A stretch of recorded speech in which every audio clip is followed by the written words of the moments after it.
औलों की आफत के बाद। 16वां बाब, खुदा के कहर के प्याले।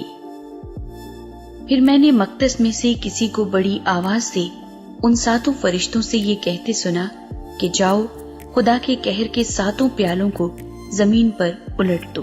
बस पहले ने जाकर अपना प्याला जमीन पर उलट दिया, और जिन आदमियों पर उस हैवान की छाप थी और जो उसके बुत की परस्तिश करते थे, उनके एक बुरा और तकलीफ देने वाला नासूर पैदा हो गया।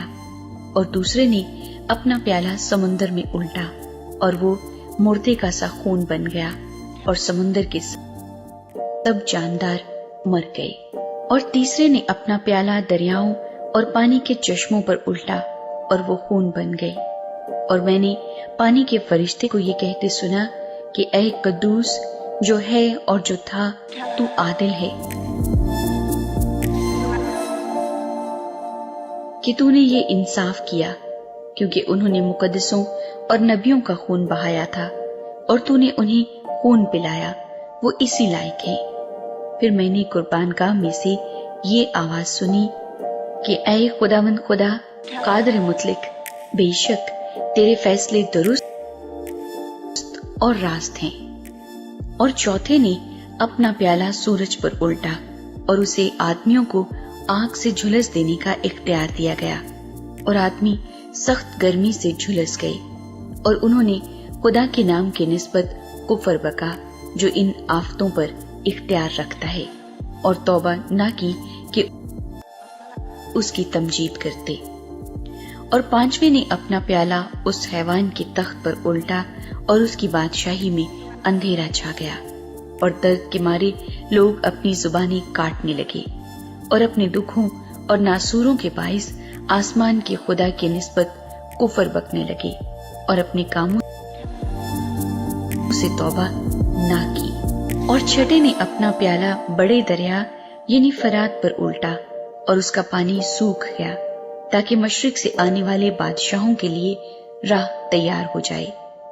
फिर मैंने उस अजदहा के मुंह से और उस हैवान के मुंह से और उस झूठे नबी के मुंह से 3 नापाक रूहें मेंढकों की सूरत में निकलते देखी।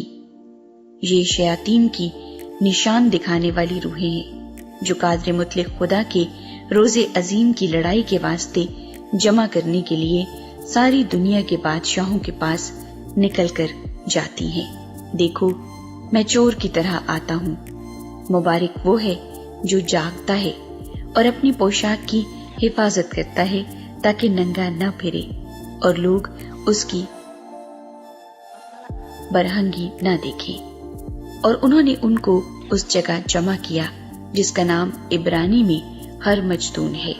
और 7वें ने अपना प्याला हवा पर उल्टा, और मकदस के तख्त की तरफ से बड़े जोर से ये आवाज आई कि हो चुका। फिर बिजलियां और आवाजें और गरजें पैदा हुई, और एक ऐसा बड़ा भूचाल आया कि जब से इंसान जमीन पर पैदा हुए ऐसा बड़ा और सख्त भूचाल कभी न आया था। और उस बड़े शहर के 3 टुकड़े हो गए, और कौमों के शहर गिर गए, और बड़े शहर बाबल की खुदा के यहाँ याद हुई, ताकि उसे अपनी सख्त गजब की मै का जाम पिलाए। और हर एक टापू अपनी जगह से टल गया, और पहाड़ों का पता न लगा। और आसमान से आदमियों पर मन मन भर के बड़े बड़े औले गिरे। और चूंकि ये आफत निहायत सख्त थी, इसलिए लोगों ने औलों की आफत के बाइस